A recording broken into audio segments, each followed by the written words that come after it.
come, waiting for the kingdom come. In His name I find, in His name I find, in His name I find the peace I seek. In His name I find, in His name I find, in His name I find the joy I seek.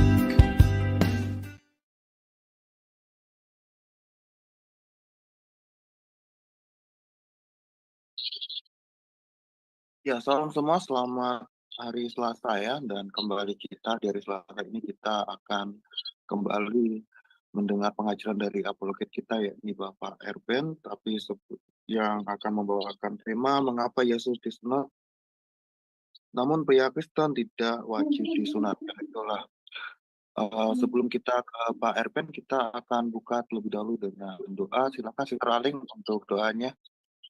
Iya, baik. Mari Bapak Ibu sekalian kita berdoa terlebih dahulu. Bapa kami yang di surga, terima kasih dan puji syukur ya Bapa, karena sekali lagi pada malam ini kami diberi kesempatan untuk kembali bisa bersama-sama belajar kebenaran firman-Mu. Ya Bapa, biarlah kiranya Engkau juga menyertai dan memimpin pembelajaran kelas di Sema Adonai pada saat ini. Berkati Bro Agus yang menjadi moderator agar dapat memimpin kelas ini dari awal hingga akhir dengan baik dan lancar. Dan juga operator kami yang bekerja di belakang layar juga dapat melaksanakan tugasnya dengan baik dan juga dengan lancar. Berkati juga internet kami ya Tuhan, sehingga tidak ada kendala yang berarti bagi internet kami ketika pembelajaran di kelas ini berlangsung. Dan juga berkati Pak Erben yang akan menjadi narasumber kami, urapi setiap ucapannya ya Tuhan, sehingga Pak Erben dapat menyampaikan kebenaran firman-Mu kepada kami semua sesuai dengan kehendak hati-Mu. Dan berikanlah kami hikmat yang daripada-Mu ya Tuhan, sehingga kami bisa dapat memahami dan mengerti apa yang disampaikan oleh Pak Erben kepada kami semua, dan mampukanlah firman-Mu menjadi rema di dalam diri kami, dan mampukanlah kami untuk dapat mengajarkannya kepada yang lain dan juga melakukannya dalam kehidupan kami.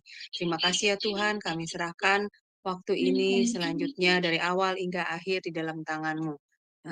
Doa ini kami panjatkan dengan perantara Tuhan Yesus Kristus, Selamat kami yang hidup. Haleluya. Amin. Amin, terima kasih Sister Aling. Kita langsung ke Pak Erben. Pak Erben, halo Pak Erben. Sudah ready ya Pak Erben ya? Ya, oke. Selamat malam. Langsung. Ya, silakan Pak Erben.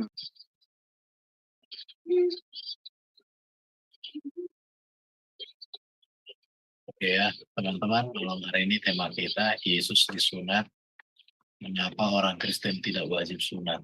Nah, ini tema yang perlu ya, supaya orang-orang bisa mengerti tentang apa itu sunat dan mengapa orang Kristen disunat atau tidak bersunat. Nah, itu untuk kita pelajari pada sisi kali ini ya. Semoga melalui materi ini para kaum bing, semoga mereka sadar ya, kaum bing itu artinya bukan kambing ya, kaum bingung, disingkat jadi kaum bing, kadang dibaca menjadi kambing gitu ya. Jadi sekarang apa itu sunat, dan kali ini kita coba membahas pembahasan yang komprehensif menurut iman Kristen dan iman Islam ya. Ini karena pernah dulu debat tentang sunat dalam Islam dan Kristen. Oke lah, nggak apa-apa. Nanti kalau ada Islam, ya jelaskanlah sunat. Tapi dipastikan tidak ada kata sunat dalam Qurannya. Tapi nggak usah bahas itu. Oke, sekarang belajar tentang ini dulu. Sunat dalam kitab perjanjian baru apa?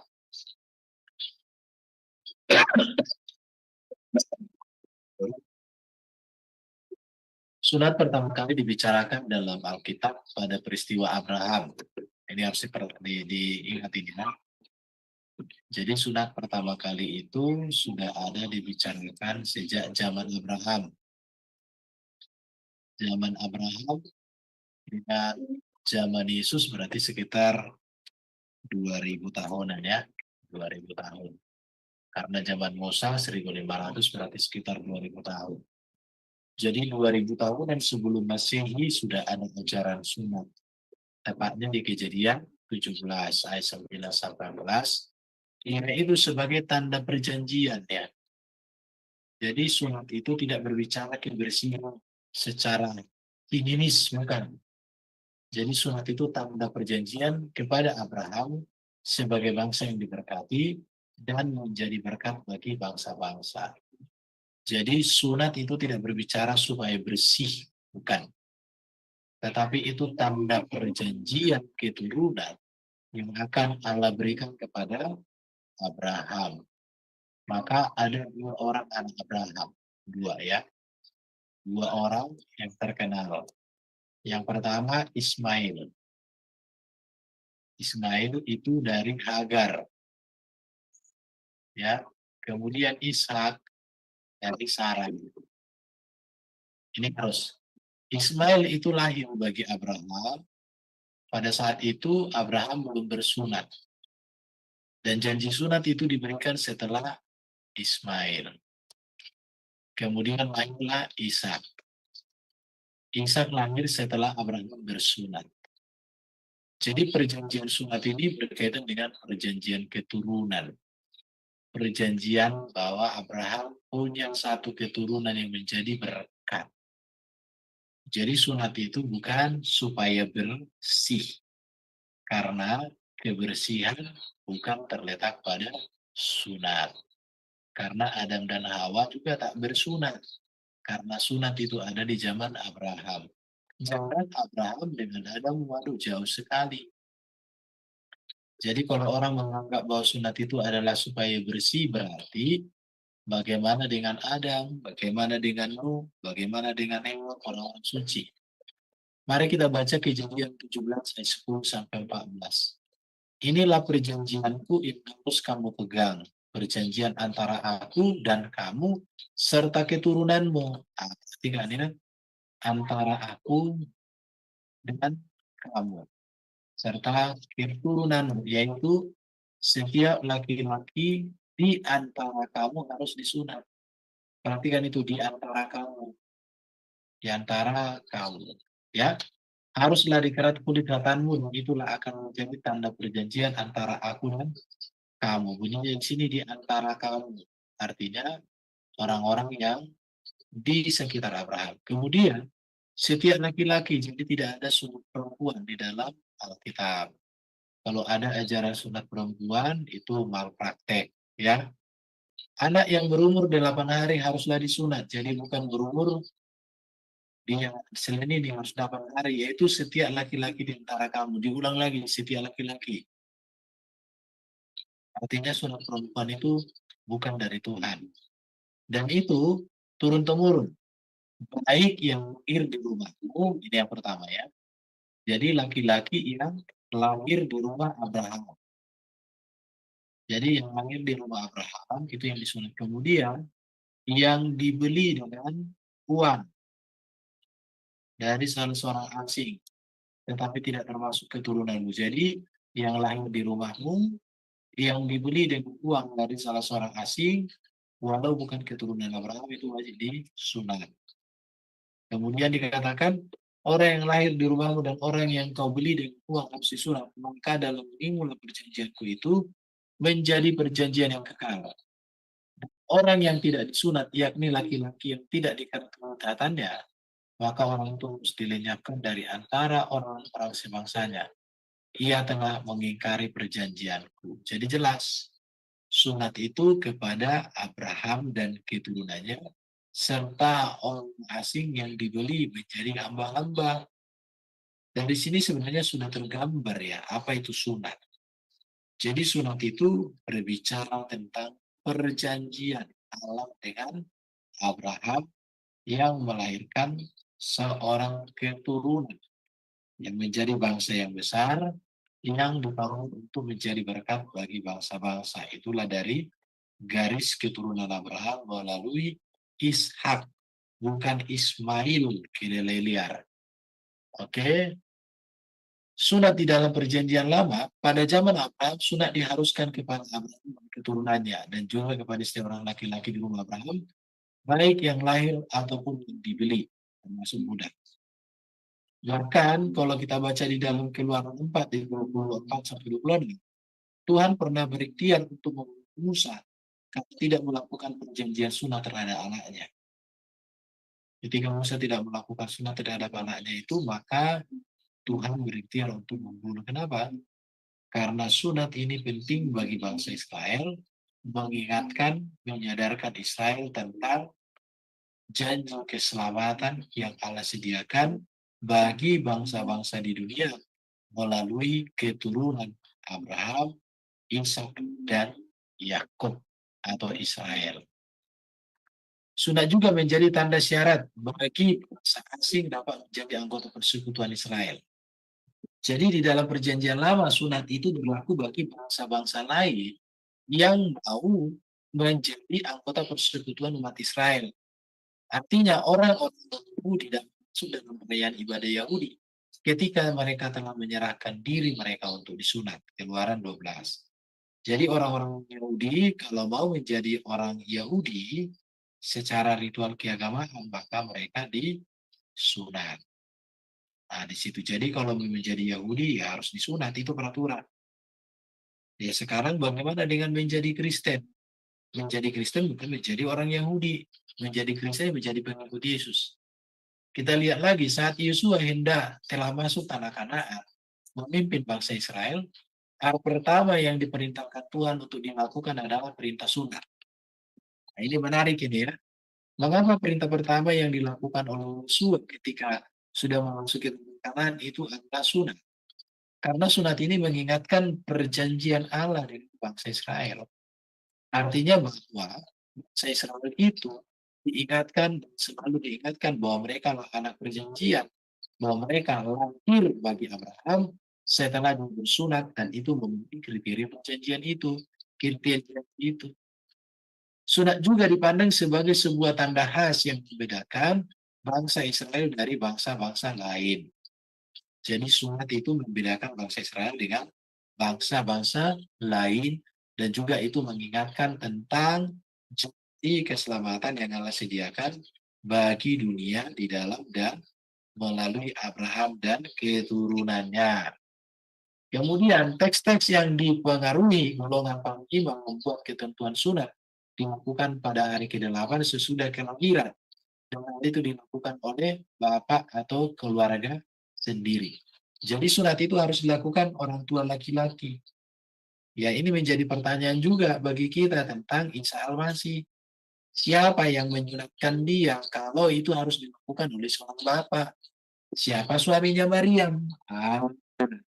Ini menjadi pertanyaan lain. Jadi kalau Isa disunat, siapa bapaknya yang menyunatkan? Karena harus dilakukan oleh bapak keluarga sendiri. Nggak boleh dengan seorang wanita toh, karena itu akan jadi masalah. Masalahnya di mana? Di mana bapaknya? Kenapa bukan bapaknya? Kalau mati beda cerita mungkin, tapi kalau masih hidup macam mana lah? Oke. Sunat dalam kitab perjanjian lama, sunat tidak selalu diartikan tentang pemotongan kulit kulup setiap pria. Jadi sunat itu bukan yang dulu bicara tentang potong kulit kulup. Para nabi memakai kata sunat dalam pengertian yang berbeda, yaitu berkaitan dengan karakter. Itu ya, itu yang harus diingat. Jadi sunat itu tidak hanya berbicara dipotong selesai, tetapi itu berbicara tentang berkaitan dengan karakter seseorang dan itu juga berkaitan dengan kerohanian. Artinya begini, kalau sunat tanpa karakter dan rohani benar di hadapan Tuhan, maka itu kulit kulup sampai kering, sampai habis, sampai putus, sampai ke akar-akarnya disunat pun nggak akan ada gunanya. Tetapi karakter dan rohani itu yang paling mendasar. Ungkapan sunat dalam hal rohani adalah sebuah kiasan tentang yang pertama, hati yang tidak bersunat dibuat ya. Di dalam Ulangan 10 ayat 16.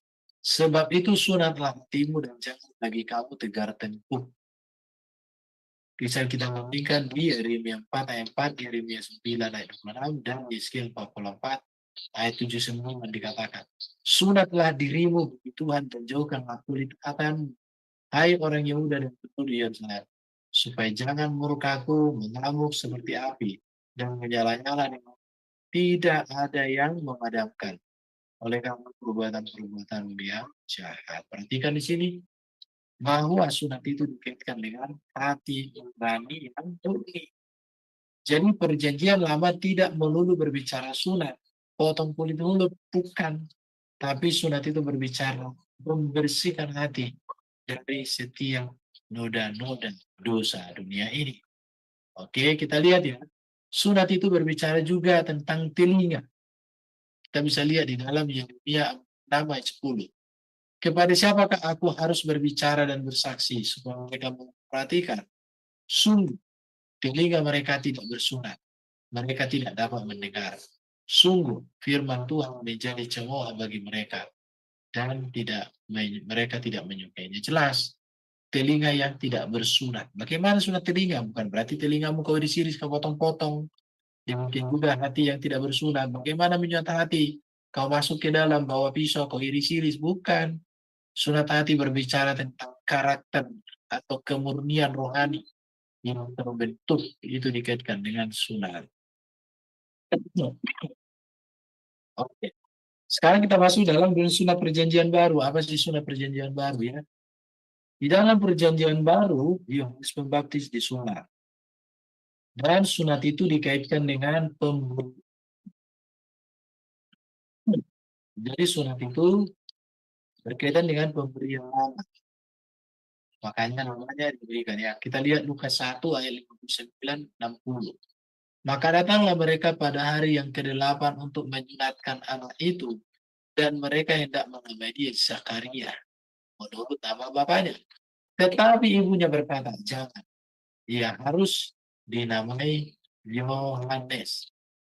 Ya, dikata Yohanes betul. Jadi Yohanes itu nama yang diberikan pada saat penyunatan. Kemudian kalau kita lihat perjanjian baru, Yesus sendiri juga disunat.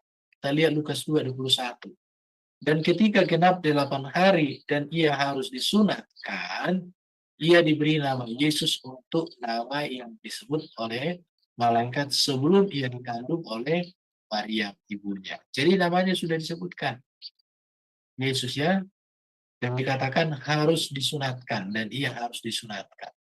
Kenapa Yesus harus disunat? Jawabannya di sini.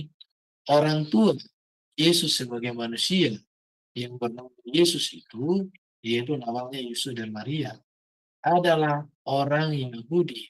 Dan sebagai orang Yahudi, mereka tunduk kepada tanda perjanjian yang dibuat antara Tuhan dengan Abraham dan keturunannya, yaitu sunat. Jadi jelas sekali, mengapa Yesus sunat? Karena Yesus hadir sebagai manusia dalam budaya Yahudi. Dan benar-benar Yesus mengambil posisi sebagai manusia yang sempurna. Terlihat dari segala apa yang diajarkan, diperbuat. Oke. Bagaimana sikap Yesus terhadap sunat?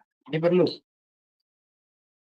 kita memahami ini. Bagaimana Yesus terhadap sunat?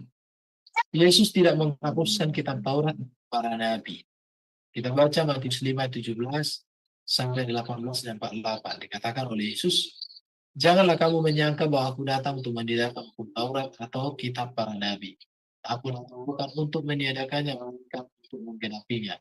Karena aku berkata kepadamu, sesungguhnya selama belum lenyap langit dan bumi ini, satu iota atau satu titik tidak akan ditiadakan dari hukum Taurat sebelum semuanya terjadi. Karena itu haruslah kamu sempurna sama seperti Bapa yang di surga adalah sempurna.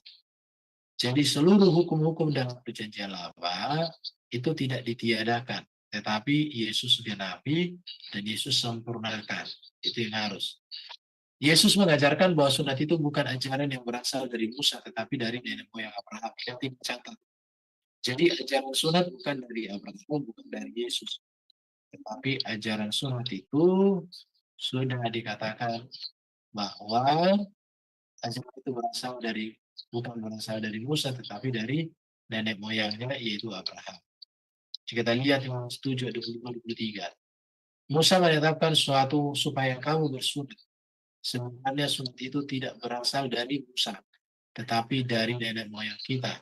Dan kamu sunat orang-orang pada hari Sabat. Jika seorang menerima sunat pada hari Sabat, supaya jangan ia melanggar hukum Musa. Mengapa kamu marah kepadaku? Karena aku menyembuhkan seluruh tubuh seorang manusia pada hari Sabat. Ini jelas. Sebenarnya sunat tidak berasal dari Musa, tetapi dari nenek moyang kita, dari Abraham.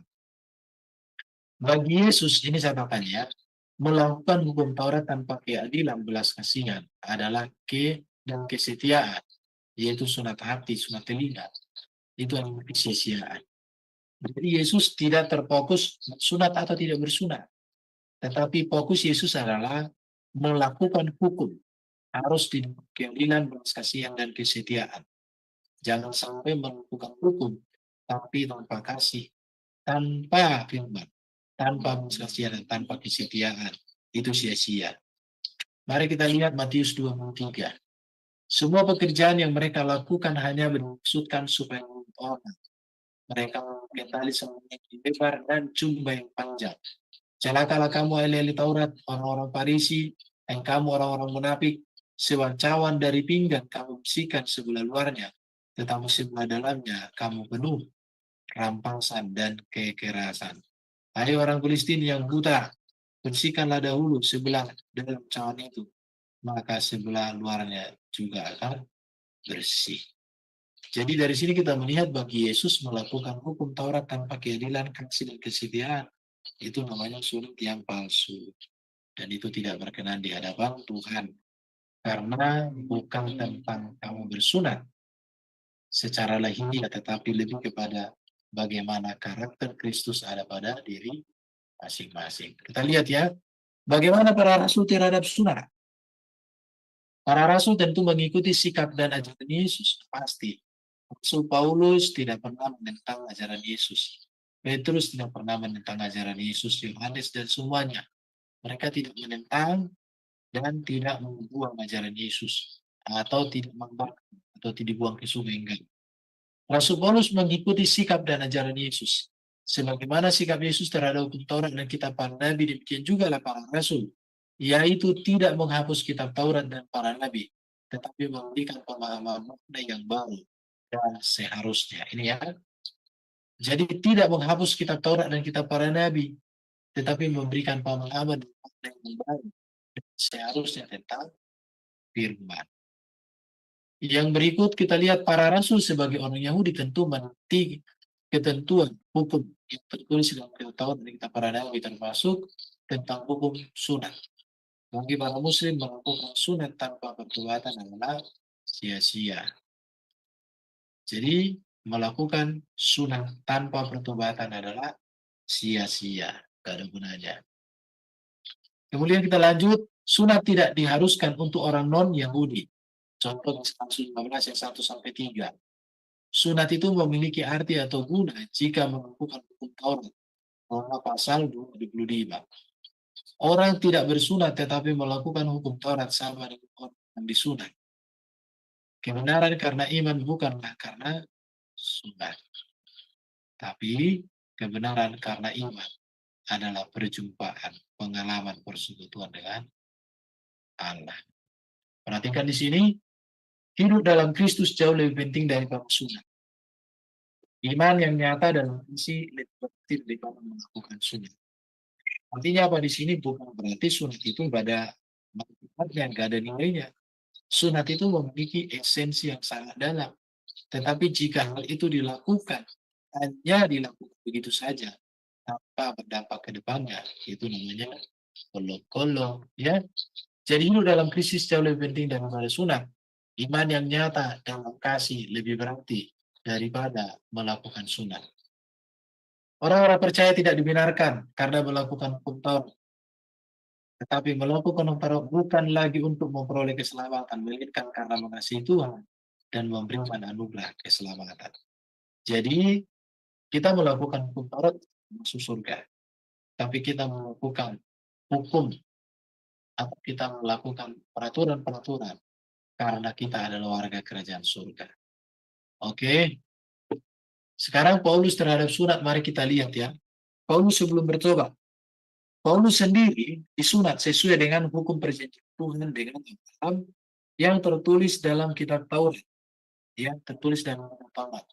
Sunat tidak ditentang Paulus, namun menaati hukum Taurat jauh lebih penting. Namun Paulus menaati hukum Taurat jauh lebih penting daripada melakukan sunat. Artinya begini, sunat tidak ditentang Paulus, namun menaati hukum Taurat jauh lebih penting daripada melakukan sunat. Artinya dia tidak menentang, tetapi dia memberikan penjelasan. Mari kita lihat dalam Filipi pasal 3, sampai 5. Jika ada orang lain menyangka dapat menaruh percaya pada hal ini, aku lebih lagi. Sunat pada hari ke-8 dari bangsa Israel dari suku Benyamin, orang Ibrani asli, tentang pendirian terhadap Taurat, aku orang miskin. Aku orang Farisi. Orang miskin, aku orang Farisi. Aku lebih lagi disunat pada hari ke-8. Jadi Paulus itu tidak menentang sunat dan dia melakukan sunat. Tetapi bagaimana Paulus tertobat? Paulus tidak pernah menentang sunat di dalam Alkitab. Bahkan Paulus mengatakan sunat itu memiliki arti yang penting. Yang ditentang Paulus adalah kehidupan orang yang sunat, yang tidak mencerminkan diri sebagai umat milik Tuhan. Atau orang yang bersunat kehidupannya secara lahiriah, tetapi lebih buruk daripada orang yang tak bersunat. Ini esensinya yang mau disampaikan. Jadi di dalam Alkitab, mengapa orang Kristen tidak disunat? Boleh kita disunat, boleh tidak disunat. Tetapi esensinya adalah bahwa kita hidup seiras berpadanan dengan kekudusan dan kebenaran Kristus. Maka di sini yang ditentang Paulus adalah kehidupan yang bersunat yang tidak mencerminkan diri sebagai pilihan Allah. Apalah artinya disunat kalau tidak mencerminkan kerajaan surga dalam diri kita? Kalau kita tidak menjadi berkat, sia-sia. Oke? Roma pasal 2, 25-27 katakan, sunat memang ada gunanya jika engkau menaati hukum Taurat. Tetapi jika engkau melanggar hukum Taurat, maka sunatmu tidak ada lagi gunanya. Jadi jika orang yang tak bersunat memperhatikan tuntunan-tuntunan hukum Taurat, tidakkah ia sanggup sama dengan orang yang telah bersunat? Jika demikian, maka orang yang tak bersunat tetapi melakukan hukum Taurat akan menghakimi kamu yang mempunyai hukum tertulis dan sunat, tetapi yang melanggar hukum Taurat. Jadi jelas, kekristenan itu bukan sekedar bicara sunat, tetapi apa esensi daripada sunat itu sendiri yang harus dipahami. Sehingga sunat artinya apa? Pokoknya sunat artinya apa? Maknanya apa? Nilainya apa? Terus kamu lakukan itu apa? Pokoknya sunat, kolok. Oke, Paulus terhadap sunat, ini yang perlu diperhatikan ya. Paulus dengan tegas mengatakan sunat lahiriah tanpa sunat tak berguna. Bukan sunat rohani lebih nilai orang sunat lahiriah yang hidup tanpa pertobatan. Oke, kita lihat ya, Roma 2:9. Sebab yang disebut Yahudi bukanlah orang yang lahiriah Yahudi, dan yang disebut sunat bukanlah sunat yang dilangsungkan secara lahiriah. Ini yang disampaikan Paulus. Semua sunat-sunat itu, mau kau bikin pesta 1 tahun pun makan sapi, makan kambing, karena kau disunat, itu tidak mempengaruhi keperkenanan Tuhan kalau tidak sungguh-sungguh, kalau tidak percaya. Sebab yang disebut Yahudi bukanlah orang lahiriah Yahudi, dan yang disebut sunat bukan sunat yang dilangsungkan secara lahiriah. Tetapi orang Yahudi sejati ialah dia yang tidak nampak keyahudiannya. Dan sunat ialah sunat di dalam hati secara rohani, bukan secara hurufiah. Maka pujian baginya bukan dari manusia, melainkan dari perhatikan teman-teman ini ya. Kolose 2:11-12. Dalam dia kamu telah disunat bukan dengan sunat yang dilakukan oleh manusia, tetapi dengan sunat Kristus yang terdiri dari akan tubuh yang berdosa. Jadi sunat Kristus itu bukan berarti Kristus masuk, Kristus ambil pisau atau gunting digunting, bukan. Tetapi sunat Kristus yang terdiri dari pelanggaran akan hukum yang berdosa. Karena dengan dia kamu dikuburkan dalam baptisan, dan di dalam dia kamu turut dibangkitkan juga. Jadi dibangkitkan juga oleh kepercayaanmu kepada kerja kuasa Allah yang telah membangkitkan dia dari antara orang mati. Jelas ayat ini. 1 Korintus 7, 18, 19. Kalau seorang dipanggil dalam keadaan bersunat, janganlah ia berusaha menyediakan tanda-tanda sunat.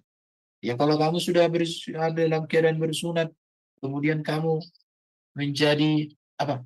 Kalau seorang dipanggil dalam keadaan bersunat, jangan ia berusaha menyediakan tanda-tanda sunat. Artinya harus pilih menunjukkan identitas iman. Dan kalau seorang dipanggil dalam keadaan tidak bersunat, janganlah ia mau bersunat. Sebab bersunat atau tidak bersunat tidak penting. Yang penting ialah menaati hukum-hukum Allah. Itu yang insinya. Jadi bukan masalah dipotong. Kalau untuk membersihkan ya dicuci terus bisa sampai habis. Oke, Paulus terhadap sunat. Jika kita melihat ajaran Paulus, maka ada beberapa kelompok orang sunat. Yang pertama, orang Yahudi bersunat tetapi tidak percaya Yesus. Ini orang tidak selamat. Orang Yahudi bersunat tapi tidak percaya Yesus, ya dikatakan Paulus, kalau kalian tidak dibaharui dengan Kristus, kalian tidak selamat. Orang Yahudi bersunat percaya kepada Yesus, ini dikategorikan selamat. Orang non-Yahudi bersunat percaya kepada Kristus, selamat. Orang non-Yahudi tidak bersunat, tidak bersunat percaya kepada Yesus, itu selamat. Jadi orang-orang Yahudi kalaupun tidak bersunat, namun kalau percaya pada Yesus, keselamatannya terjamin. Itu yang harus dipahami, ya. Kemudian orang Yahudi tidak bersunat dan tidak percaya Yesus, maka selamat jalan, pasti binasa. Oke, Galatia 6 ayat 13-15. Sebab mereka menyunatkan dirinya pun tidak memelihara hukum Taurat, tetapi mereka menunggu supaya kamu menyunatkan diri, agar mereka atas keadaan yang lahiriah. Perhatikan, sebab mereka yang dirinya pun tidak memelihara hukum Taurat, tetapi mereka mengendaki supaya kamu menyunatkan diri, agar mereka dapat merdeka atas keadaan yang lahiriah. Ini aneh-aneh. Kalau orang hanya mau berpegang pada hal lahiriah, ya. Tetapi aku sekali-kali tidak mau berpegang selama dalam salib Tuhan Yesus Kristus, sebab olehnya dunia telah diselipkan bagiku dan aku bagi dunia. Sebab bersunat atau tidak bersunat tidak ada artinya, tetapi menjadi ciptaan baru itulah yang ada artinya. Artinya di sini apa? Mau bersunat terus, digunting sampai habis, tetapi kalau tidak menjadi ciptaan baru di dalam Kristus, tidak ada gunanya. Mari kita lihat bagaimana Paulus terhadap sunat lagi, supaya kita sungguh-sungguh merdeka. Kristus telah memerdekakan kita, berdirilah teguh dan jangan mau dikenakan lagi hukum. Sesungguhnya aku Paulus berkata kepadamu, jikalau kamu menyunatkan diri Kristus sama sekali tidak berguna bagimu. Artinya apa? Kalau orang mengharapkan keselamatan, kebenaran dari melakukan Taurat, maka tidak berguna. Kristus itu membawa damai bagimu. Sekali lagi aku katakan kepada setiap orang yang menyunatkan dirinya bahwa ia wajib melakukan seluruh perkara. Kamu lepas dari Kristus jika kamu mengharapkan kebenaran melalui Taurat. Kamu hidup di luar kasih karunia. Sebab Allah dan karena iman kita menantikan kebenaran yang kita harapkan. Sebab bagi orang-orang yang ada di dalam Kristus Yesus, hal bersunat atau tidak bersunat tidak mempunyai suatu arti. Karena yang bekerja oleh kasih, itu jelas. Jadi keselamatan tidak datang oleh melakukan sunat atau hukum Taurat, melainkan oleh kasih karunia Tuhan di dalam dan melalui Kristus. Oleh karena itu melakukan hukum Taurat bukan untuk memperoleh keselamatan dan kebenaran, tetapi karena sudah memiliki keselamatan, maka kuasa keselamatan itulah yang memampukan seseorang untuk melakukan hukum-hukum Taurat. Oke, saya coba tunjukkan ini tabelnya, ya. Contoh bangsa Yahudi melakukan hukum Taurat mendengar Injil Yesus Kristus belum, dan mereka tidak mengandalkan Yesus, maka dihakimi berdasarkan hukum Taurat. Itu baca ayatnya, ya. Kemudian bangsa Yahudi melakukan hukum Taurat mendengar Injil Yesus Kristus dan mengumpulkan Yesus Kristus diselamatkan. Orang Yahudi muncul di sini. Tapi orang Yahudi juga ada di sini. Mereka belum menerima Injil. Mereka nggak mau mengandalkan Yesus, tapi hanya hukum Taurat, percaya kepada Adonai Elohim. Maka diberi hakim berdasarkan hati nurani. Orang Yahudi tidak ketat atau tidak bersunat, dan dia mengikuti Yesus Kristus, kemudian dia mengandalkan Yesus, ini juga diselamatkan. Karena di sini, walau dia melakukan tidak ketat. Yahudi, kalau tidak melakukan hukum Taurat, tidak memiliki Injil, dan tidak mengandalkan Yesus, ini baru binasa pasti. Ya, orang non-Yahudi tidak melakukan hukum Taurat, tapi mendengarkan Injil Yesus Kristus, maka dia adalah diselamatkan, mengandalkan. Kemudian orang non-Yahudi tidak ketat, tetapi mendengar Injil, karena ada juga orang non-Yahudi sama sekali tidak melakukan hukum Taurat.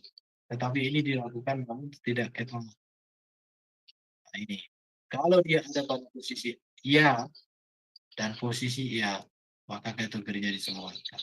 Sekarang non-Yahudi, dia melakukan hukum Taurat, betul, mendengar Injil, tapi belum, dan tidak memandangkan Yesus. Ini sama. Yakin berdasarkan hati nuraninya. Kemudian non-Yahudi melakukan hukum Taurat, mendengarkan Yesus Kristus, tidak. Ini jadi perlu dia. Ini binasa ini. Oke, saya pikir ya. Jadi itulah namanya sejarah percaya. Kalau Yesus disunat, mengapa orang Kristen disunat? Karena sunat itu diperuntukkan untuk orang-orang Israel sebagai tanda perjanjian keturunan yang menjadi berkat bagi bangsa-bangsa. Itulah sunat. Jadi bukan sekedar potong-potong kayak potong BBM misal. Oke, terima kasih bos. Sejauh itu dulu para saya. Kalau ada yang kurang silakan ditambahi. Kalau sudah pas silakan dibungkus. Ya, terima kasih Pak Erben. Sebelum Oke, thank kita you. ke tanjab ya. Teman-teman kalau ingin bertanjab nanti. Ya, terima kasih Pak Erben ya. Teman-teman kalau ingin bertanjab nanti ya, kita akan terlebih dahulu promosi akan disampaikan oleh Sister Ani, silakan channel kita ya. Teman-teman kalau ada yang mau bertanya silakan untuk present ya. Bu Eni mungkin ada pertanyaan di live chat Bu Eni. Halo Bu Eni. Iya, nggak ada. Hanya ada yang Ya. komentar aja. Mereka menyatakan bahwa si Pak Kelin, Erben ini doktrinnya ortodok timur, bukan protestan ya, katanya gitu. Silakan Pak Erben menjawab. Apakah benar doktrin ortodok timur?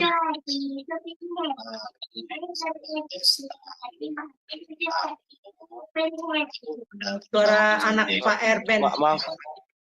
Iya Pak Erben, mungkin mic-nya perlu didekatin juga Pak Erben ya. Iya, aku protestan aku. Cuman aku secara teologi dua warna-warni. Aku diinjili, aku dibaptis. Aku juga banyak dari ortodoks belajar. Jadi tulisan-tulisan ortodoks banyak juga. Ada aku pelajari jangan banyak lah. Saya kayak sebat kalian. Nah di situ. Iya nggak apa-apa. Gereja ortodoks bagus kok. Selama Alkitab dan punya sejarah yang bagus, kenapa tidak? Itu sih. Oke, itu semoga bisa menjawab ya tadi pertanyaan dari Pak Iya. Kelin ya Bu Eni ya. Ya, Oke, betul. ini di chat ada yang mau bertanya ini Pak, apakah ini dari Pak Suwito Surabaya ya, untuk FP1 ya. Apakah sunat sekarang digantikan oleh baptis? Silakan Pak Erben untuk menjawabnya ya. Ya, sunat itu sebenarnya kan perjanjian lama salah satu bagian dari mikve. Jadi baptisan dalam perjanjian baru kan ada dua. Baptisan Yohanes itu mikve. Mikve itu bagian dari seorang Yahudi ketika non-Yahudi mau jadi orang Yahudi itu juga harus mikve, dibaptis oleh Yohanes. Di situ itu yang kemarin kita bahas itu tuh, mengapa Yesus dibaptis mikve itu. Jadi baptisan Yohanes dengan baptisan Yesus beda. Jadi tanda sunat itu sudah digantikan dengan tanda baptisan, itu betul. Tanda-tanda sunat itu tanda perjanjian, baptisan juga itu tanda perjanjian bahwa kita masuk di dalam keselamatan, bersatu dengan Kristus dalam kematian, dalam kebangkitan, dan dalam kemuliaannya. Itulah baptisan. Betul. Jadi nanti kapan-kapan kita akan bahas sunat dan baptisan ya. Baptisan itu apa sih? Coba nanti pertanyaan paling kecil atau salah. Oke. Ya, Lagi nih Mas Agus. ya silakan Bu Ali. Ali silakan. Ibu Heni, ya Ibu Heni dulu silakan. Ya, ini di Bu Heni. live chatting yang bernama Pak Weldy Han. Dia bertanya, Yesus itu Tuhan atau Nabi? Itu Pak Erben pertanyaannya. Yesus Tuhan atau Nabi? Kalau orang bertanya, Yesus itu Tuhan atau Nabi, dia jawab dua-duanya. Kenapa? Karena Tuhan dan Nabi itu dua yang disamakan kepada Yesus. Tuhan itu kan artinya Yesus penguasa. Penguasa ya, karena itu dari kata Kyrios. Penguasa, bahasa Inggrisnya Lord. Bahasa Tuhan itu Indonesia dari kata Tuhan Melayu. Jadi kalau orang bertanya apakah Yesus Tuhan? Yes, dia Tuhan. Sejak kapan Yesus Tuhan? Sejak dia ada di dalam rahim sudah disebut Tuhan. Karena ketika Maria ketemu dengan Elizabeth, apa yang dikatakan oleh Elizabeth? Siapakah aku ini sampai ibu Tuhanku datang mengunjungi aku? Ketika Yesus lahir, apa yang dikatakan oleh Tuhan para gembala? Sang ini telah bagi Kristus Tuhan di kota Daud. Tapi ingat, kata Tuhan di situ artinya penguasa. Jadi kata Tuhan itu juga di kita penggunaan yang netral. Makna kata Tuhan dapat berubah sesuai dengan konteksnya. Contoh, kata Tuhan atau Kyrios atau Lord dipakai kepada seorang raja, artinya dia penguasa tetapi dalam skop kerajaan. Tetapi ketika digunakan kepada Yesus, dia penguasa di surga dan di bumi, sesuai dengan Matius 28 ayat 18 sampai 20. Tetapi ketika dikatakan kepada Allah, Allah juga penguasa. Itu gelar Tuhan itu. Terus kalau ditanya apakah Yesus Nabi? Yes, Yesus Nabi. Kenapa? Karena salah satu pengertian dari Mesias itu kan yang diurapi. Yang diurapi itu Nabi. Nabi itu apa? Yang menghubungkan Allah dengan manusia melalui firman. Yesus datang untuk membawakan dan meneladankan firman Allah kepada kita. Jadi kalau orang tidak menerima Yesus sebagai seorang nabi, berarti dia tidak menerima Yesus sebagai Mesias. Yang tidak menerima Yesus sebagai Mesias, berarti dia antikristus. Karena Mesias itu artinya Kristus. Kalau nggak menerima dia sebagai Kristus, berarti antikristus. Jadi kalau ditanya apakah Yesus Nabi atau Tuhan, dua-duanya. Apakah Yesus manusia dan anak Allah? Dua-duanya. Nah, begitu ya. Ya, mungkin dia sudah ini ya Pak Weldy kan ya. Itu jawaban buat Anda ya. Kelihatannya Anda Muslim ya Pak. Karena cara Anda menulis kata-kata ini juga huruf Y itu huruf kecil. Sangat disayangkan Bapak tidak memahami Tuhan yang benar. Baik, silakan lanjut Bro Agus. Ya, Sister Aling. Ya baik, terima kasih Bro Agus. Halo, malam Pak Erben. Pak, berarti ini mengenai apa materi malam ini yaitu menceritakan tentang sunat itu berarti sunat yang dimaksud sini ini berhubungan dengan sikap hati ya Pak ya. Sunat yang berhubungan dengan sikap hati kita yaitu perbuatan kita ya berarti ya. Betul nggak Pak? Sunat itu diberikan kepada Abraham sebagai tanda perjanjian keturunan bahwa Abraham akan memiliki keturunan yang menjadi berkat bagi bangsa-bangsa. Dan sunat itu justru membedakan antara Ismail dengan Ishak. Karena Ismail dilahirkan bagi Abraham oleh Sarai, dia belum bersunat. Sedangkan Ishak dilahirkan bagi Abraham setelah dia bersunat. Jadi anak perjanjian itu adalah anak perjanjian yang lahir bagi Abraham setelah disunat. Jadi itu tanda perjanjian. Jadi ketika bangsa Israel disunatkan, karena mereka percaya akan janji Allah, masuk di dalam rencana Allah, bahwa mereka akan menjadi bangsa yang besar, menjadi bangsa, menjadi berkat bagi bangsa-bangsa, itu arti sunat. Itu digambarkan sekarang dengan Kristen seperti dibaptis. Ketika kita dibaptis berarti kita masuk dalam rencana Allah. Kita bersekutu dengan kematian kebangkitan Kristus, dengan kita bersekutu dengan kematian kebangkitan Kristus, maka kita masuk di dalam program kerajaan surga. Kita terlibat di dalam pemberitaan Injil yang membawa jiwa-jiwa masuk dalam kerajaan surga untuk memerintah bersama dengan Kristus dalam kemuliaan. Itu pengertian sunat dalam perjanjian lama. Tetapi kemudian ada perkembangan bahwa sunat itu ada sunat hati, sunat telinga. Tetapi kata sunat itu kan artinya apa? Supaya hati dibersihkan, supaya telinga dibersihkan. Bukan sunat telinga nanti telinganya diiris. Sunat hati hatinya diiris seperti sunat itu, sunat kulut. Bukan. Jadi sunat itu kemudian inilah yang disampaikan oleh Paulus di Kolose tadi, saya bacakan. Bahwa sunat lahiriah tanpa sunat batiniah itu nggak ada guna. Dan ketika seseorang disunat secara lahiriah, maka dia harus hidup di dalam esensi dari sunat itu sendiri. Apa itu? Masuk dalam perjanjian Allah. Nah, seperti itu. Itu ibaratnya sekarang ini orang kalau dibaptis 100 kali pun diselam di Sungai Yordan, kalau nggak bertobat ya sia-sia. Sama juga seperti disunat. Mau disunat orang, tapi sampai habis ke akar-akarnya, kalau nggak bertobat, ya sama juga, sami mawon kata orang Jawa. Iya, iya. Oke, terima kasih Ferben untuk penjelasannya. Jelas banget Iya. sekarang. Iya, terima kasih Pak. Tuhan berkati. Oke, sama-sama. Ya, terima kasih Sister Alin ya atas pertanyaannya. Mungkin aku pengen bertanya satu hal itu Pak Erben. Tadi kan Pak Erben kasih diagram yang terakhir itu loh Pak, tentang binasa dan tidak selamat dan binasa itu sebenarnya binasa itu kalau kita selamat mungkin udah tahu lah kira-kira seperti apa gambarannya. Tapi kalau binasa itu apakah itu diartikan neraka atau bagaimana Pak binasa itu Pak? Iya, binasa lawan kata dari selamat. Kan itu, bro. Iya, tapi keadaannya bagaimana Pak? Iya kan kalau tidak selama masuk surga berarti masuk neraka. Gimana sih? Iya. Bila binasa ya masuk neraka lah. Jadi nggak ada arti dalam arti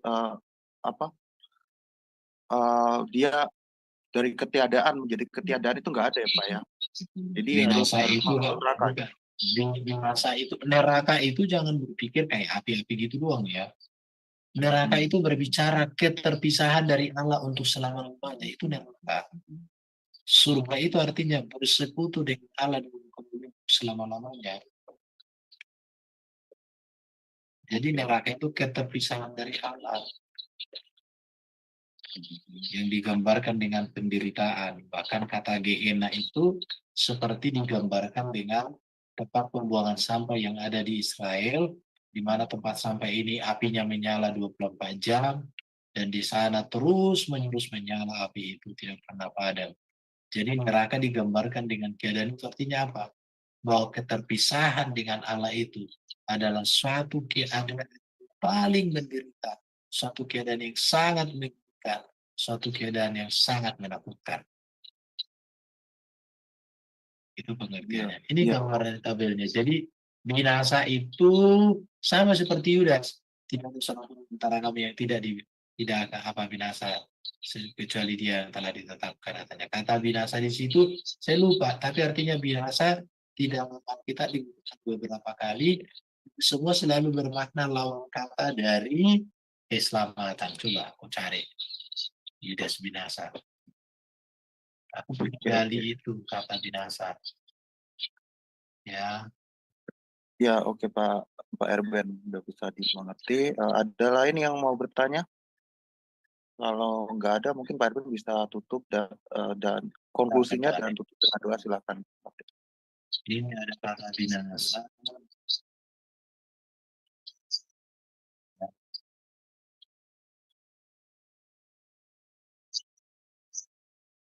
Apolumi. Apolumi. Kata apolumi ya. Apolinges, oke ya ini. Ini dia kata binasa yang ada di dalam Alkitab. Bentar, mudah-mudahan ada ini. Oke. Ini ya. Jadi kata binasa. Di sini ada kata apoleme. Selain daripada yang dari mereka yang binasa, selain daripada dia yang ditentukan ote aku binasa.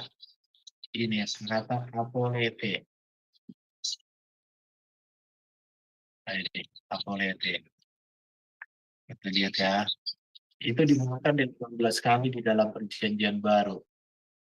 Ya, dan Injil yang Yohanes itu menggunakan 1 kali. Dan itu digunakan hanya untuk Yudas. Diartikan musim pembinasaan, pemborosan, kebinasaan, membinasakan. Oke. Jadi dalam konteks Yudas, tempat tersebut yang memiliki makna neraka. Tempat tersebut. Jadi kalau binasa itu neraka. Oke, perhatikan ya. Kata binasa sering di kata PB itu dipakai tentang nasib akhir dari orang-orang yang jauh dari Tuhan. Ini dia. Jadi binasa yang dimaksud di situ ya nggak masuk surga, nggak selamat. Bahkan dalam beberapa binasa itu sebagai sesat atau hilang selama-lamanya. Contoh dalam bahasa Indonesia sehari-hari, terbitan LAI dikatakan apoliasi sebagai sudah seharusnya hilang. Dalam buku pedoman, apolisis terjemahkan menyimpang jalan hidupnya. Orang yang pasti akan hidup sesat. Ya kalau udah kayak gini kan masuk neraka. Jadi kata binasa ditujukan penulis Injil Yohanes menyatakan Yudas sudah ditentukan Tuhan tidak dapat bagian dalam hidup kekal. Nah, itu pengertian binasa tadi situ bos. Oke, nggak ada lagi. Kalau nggak, biar kita selesaikan. Ya, udah selesai Pak. Mungkin silahkan di konklusinya atau silakan untuk tutup dengan doa. Silakan Pak Erben. Oke, kita berdoa ya teman-teman ya. Terima kasih Bapak, kami boleh bicara tentang kebenaran, makna, nilai, dan tujuan daripada sunat, terlebih sunat hati, sunat telinga. Berkati kami semua yang sudah belajar bersama-sama, kasih setiamu dan anugerahmu menyertai kami. Kami berpisah untuk berjumpa minggu depan, biarlah kemudian hormat pujian hanya kepada Bapa di surga. Amin.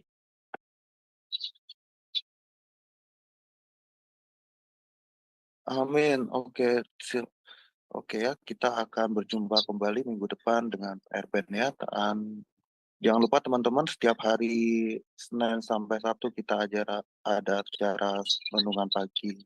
Tuhan Yesus memberkati. Silakan operator.